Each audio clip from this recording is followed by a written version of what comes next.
The Ravens are racking up the frequent flyer miles this season. They made their first ever trip to London 2 weeks ago, and now they're preparing to head cross-country this week for a meeting with the Oakland Raiders.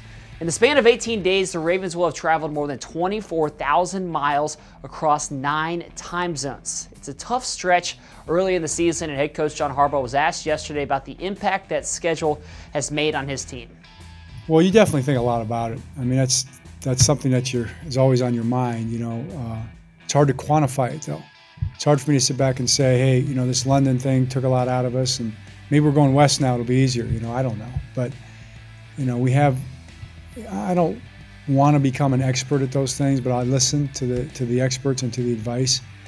But I can tell you, there's a lot of different opinions, and everybody's got one, and everybody seems like they know what they're talking about. At least they act like they do, And I think the bottom line is the thing I've come to after these years now is that the old ways are usually the best ways. When you start trying to mess around with too many new ideas, you find out it's usually just kind of a bunch of theory, And the ways that people have done things for a long time usually are pretty solid.